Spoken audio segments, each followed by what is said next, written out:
Good morning. It is April the 7th. You're welcome to Crypto Divas. And this morning, I have back my old partner in crime, woo, Morgan Pierce, yay! And myself, Julian Gossel. So Morgan, what have you been doing this last little while? You've been busy. You know, it's kind of funny because I think the last time I did a Crypto Divas recording was about a year ago, because It was this week last year that I first started working with SEBA Crypto AG, which is the Swiss crypto bank, although they're not a bank yet, but they are awaiting their FINMA license. And yeah, it was literally a year ago this week that I started working with the bank. So it was about that time last year that I had to stop doing Crypto Divas because of the opportunity with the bank. I couldn't be as visible as I was before that, but I'm delighted to be back and to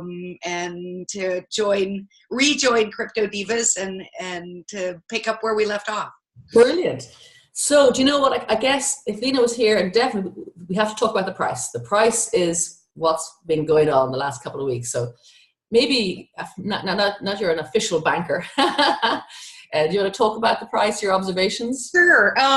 So the coin market cap this morning is the total market cap for the crypto markets this morning is sitting at 180 billion, which is up about 50 billion this week, which is huge. Obviously, I think about 50 billion, maybe 40 billion, depending on what day you look at it exactly. But Bitcoin is sitting at above $5,000. It broke through a resistance last week of 4,200, and all of the altcoins followed along.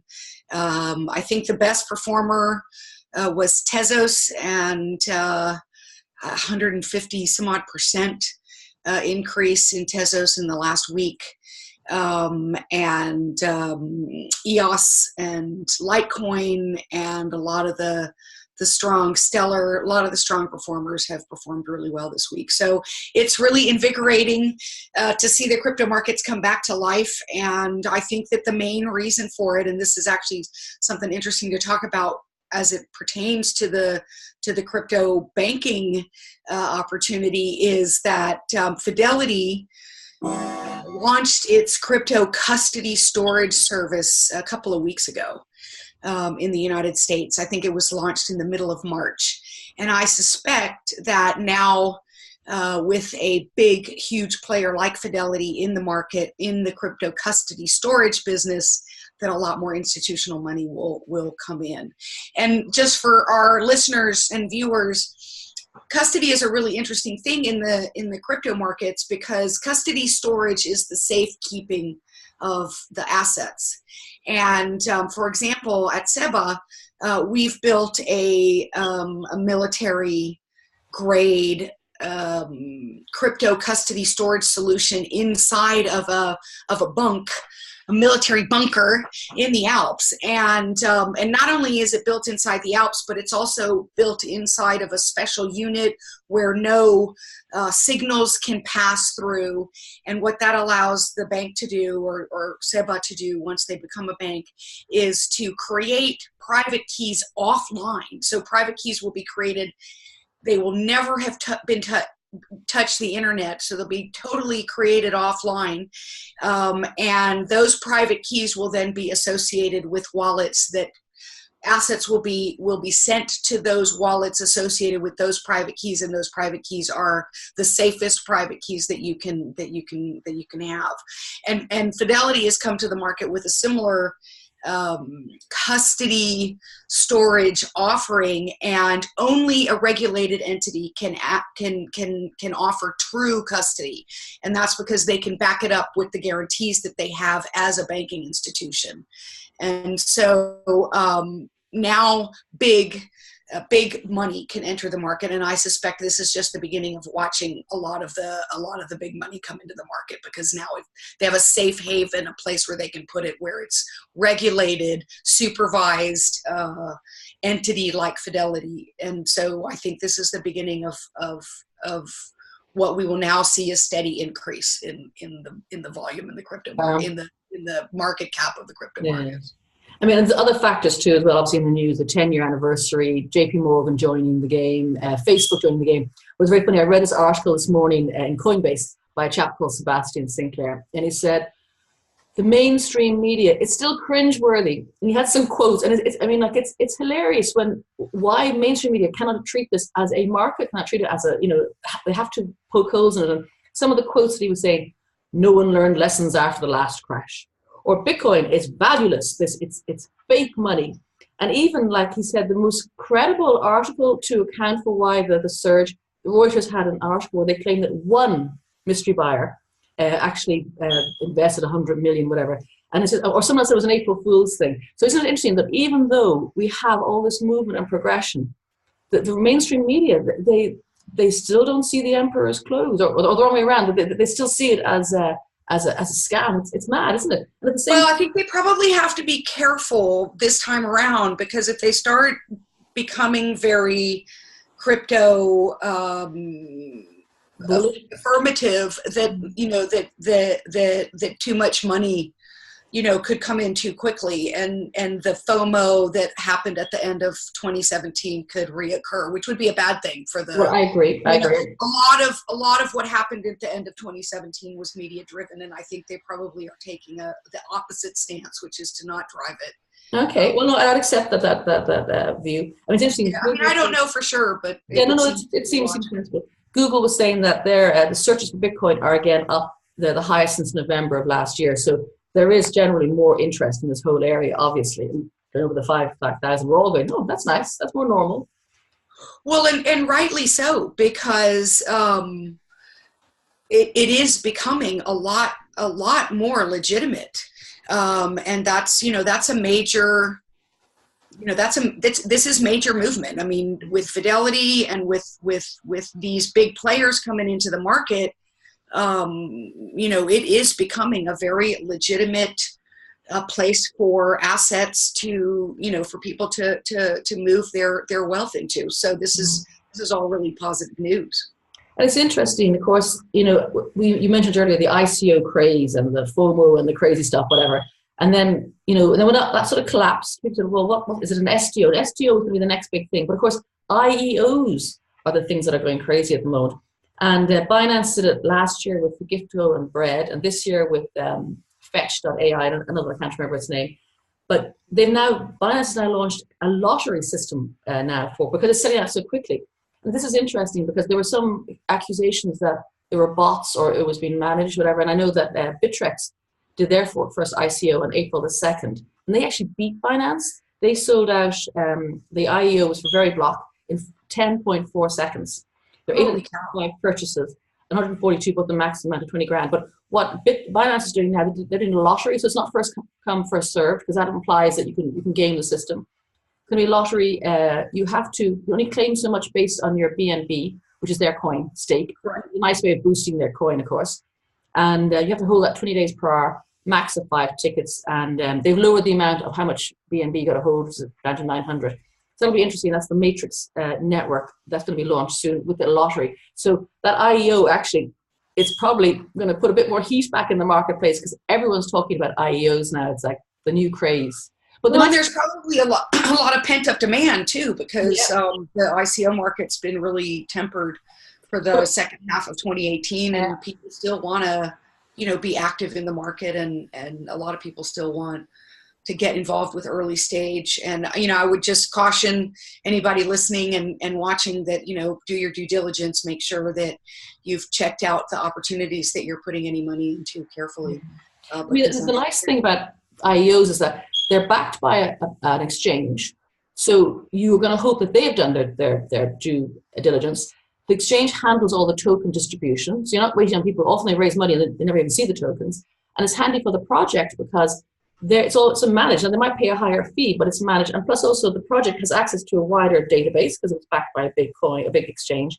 And finally, the punter, one would hope, again, this is not financial advice, but and you only invest that which you can afford to lose. But those factors make it a slightly more secure basis than the ICOs, not as far as an IPO, but it's a nice middle ground. I think it's quite exciting, although I think it will hot up the market. I think the market will get very hot again this year, I think. Yeah. Again, just I'm so protective now of the market because I've spent the last year in this sort of institutional grade kind of capacity, and I want to see it mature and move slowly and act like a normal market instead of act like the crazy market that it was at the end of 2017, because that will only lead to another big crash. Yeah. But some of the things that are legitimizing the market, I mean, I've got just some of the things. The EU has launched a forum for blockchain, and it's kind of a big news. Swift, IBM, Ripple, and 100 other companies joined this new blockchain association to promote the adoption of blockchain technology across the EU. And the new group is called the International Association of Trusted Blockchain Applications. And that was launched this week in Brussels on Wednesday. So that's a big movement. There's two Irish members, aren't there? Isn't Blockchain Ireland and Consensus members of that as well, I think? Well, this is an EU organization. Yeah, but I think I saw on Facebook or on LinkedIn that they're members of it. Oh, I'm sure they are. I mean, I would, anybody who's developing applications in the blockchain environment would have to be. And Consensus is a overarching kind of systems integrator, if you will. And so they're one of the largest in the world, and I'm sure that I'm pretty sure. And I think Blockchain Ireland as well, the kind of quasi-official group here, is also a founding member. So that's kind of cool. Yeah. Yeah. I mean, and in other markets, I mean, Pakistan is now regulating digital assets. South Korea has a financial sandbox now, whereas a year ago they were very anti-crypto. Across the globe, we're starting to really see. There's even talk that in May of 2019 that the Securities and Exchange Commission is going to is going to approve a couple of ETFs, which the market has really been talking about for 18 months now. So we really are starting to see some major movement in terms of well, there's very few countries, I think, that haven't done something. Although I read an interesting one, Spain, the revenue department, there's apparently 1.5 citizens that are holding crypto, whatever, and they've started warning, a letter to everybody, that if you, the fast exchanges, private companies, banks, and brokers, to declare any monies made from crypto, so it could be taxed. But it doesn't say if you make losses, can you declare them? So it's only the profits they're talking about. It seems a bit one-sided. Well, I mean, that's kind of normal, though, isn't it? I mean, you can't. I don't think if you have losses. If you put losses, you can put it against your tax too. At the end of the year, if you've lost money, I talk about traders who were doing that last year. The only good point about having a loss is that they can put it against their tax. So I don't know. And then Colombia is bringing in new laws for exchanges, and actually it sounds quite reasonable. They were saying that they wanted to regulate exchanges to have the AMC and KYC set up, which makes sense. And also one of the points they had, which I thought was kind of important, the exchanges cannot move their client money without the client permission. That sounds kind of basic, doesn't it? You cannot steal my money. And then I saw what else you got? Good news. Yeah, in the UK, different, slightly left of center, but there's a blockchain mortgage tech startup called Acre Software, and they've received 6.5 million funds from UK financial admin or advisors, because apparently 3/4 of all mortgages in the UK are arranged by brokers, and they want to store the data on the blockchain. So it's not innovative necessarily, but it's just a way of tracking all that data and reducing friction. So that's good value. That's good news, I think, as well. And then there was another, you know how we said about 2017, still a fall over this, all controversy, the very high profile advisor, Ian Ballina, he would talk a lot about how much money he was making and stuff like that. And he's got 145,000 on Twitter and 115 in subscribers to his channel. But he would do, when he was doing a lot of his podcasts, his YouTubes, he would say, he'd do a sort of screen shot of how much money he had, right? And then he claimed he had a hack.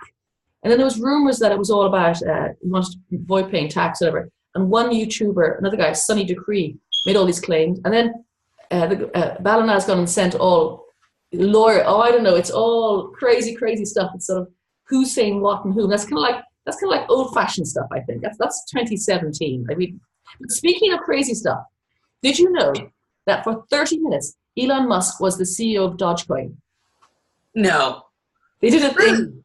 Yeah, they did a thing. The organizers of Dogecoin, they said, we really need a CEO. We need a CEO. And they did a poll, and they had Vitalik, and they had Charlie Lee, and they had Elon Musk, and he pulled the highest. So they said, you are now the CEO. And then I think after 30 minutes, he wasn't the CEO anymore. But apparently on Elon Musk's profile, it says, former CEO of Dogecoin. That was kind of cool. And then there was a joke. Someone said the jokes are much funnier now that we're all happier. Breaking news. Satoshi says, I am not Craig S. Wright. I love it. I'm not what? Satoshi is quoted as saying, I am not Craig S. Wright. Because Craig S. Wright said he was always Satoshi.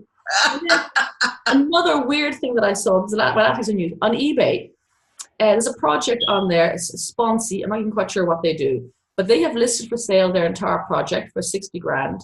And apparently somebody has offered to buy it, and there's a negotiation, somebody outside the crypto space. So you might find some of these projects that can't get off the ground, they might even just list them on eBay to get a few bob back. That's not a bad idea. You want an off-the-shelf package. So that's my interesting stuff for this week. Oh my God, you've got a lot. I just wanted to say one thing about the whole Facebook thing, because there is a lot of news floating around that Facebook is a stable coin that they're going to be putting into the market. And it does, if you think about, for example, in Asia, they have an app called WeChat. And it's like WhatsApp, except for everybody in Asia is on WeChat. And in WeChat, you've been able to send funds to your peers for as long as now. Maybe I don't know whether since all the way back to its beginning of WeChat, but for years now you've been able to transfer funds peer-to-peer using WeChat. And so it's interesting to see Facebook come to the market, but Facebook has some very big hurdles that they need to get through because they're an American organization and they will need to be regulated in order to implement this coin. So even though they can't just roll out a coin and expect it to go like wildfire, because they have to go through the process with the Securities and Exchange Commission and other, possibly even the federal, the FTC, Federal Telecommunications Commission or whatever, but to obtain regulatory approval in order to put that coin out into the market. So even though they're making a lot of noise about it, I think it's very premature because they have all this other regulatory stuff that they need to get through. But the background, I think they have some big markets, Brazil and India and places like that, where they think that they're going to be able to make a difference because Facebook is very popular in those markets, and it's an area where they're going to be able to add some value. So we'll see how quickly they come to market with their stablecoin. I was recently at a conference, more on banking in Cape Town, but there was a blockchain section to it as well, of course. And there's one very interesting guy, and he was saying things like, this is just interesting thinking. He said maybe we won't be citizens of our places where we're born going forward. Because kind of a sort of a random thing. You're Irish or you're American because you happen to be born on an island, or in a space. And maybe you'll choose where you want to be, and maybe you'll choose a corporation or an entity that suits you. And along that line, again, Facebook is so big. If Facebook was a country, with all this, how many million people or billion people are on it? Facebook would be bigger than China, I think. Yeah. If it were. So it is interesting, that kind of fluidity. Are you a citizen of where you choose to be or where you're born? Or, can you say, I'm going to be a Facebooker rather than an American?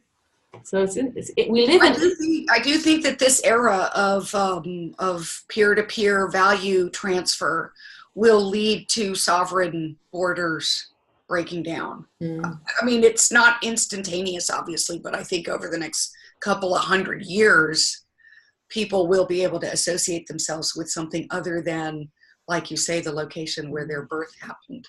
And I think it makes sense, because if you think about it, in other areas of life, like gender fluidity, so being gender fluid anyway. Before, the thought that you could kind of choose to identify with your gender, not just by birth, that's a concept that's rapidly growing adoption in developed worlds. So why not who you are? Why not your citizenship? So it's interesting. Yeah, this is the beginning of some really big.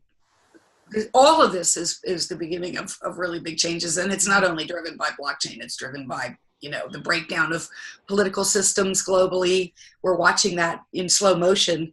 But I think 50, 100 years from now, you'll look back and you'll see things like Brexit and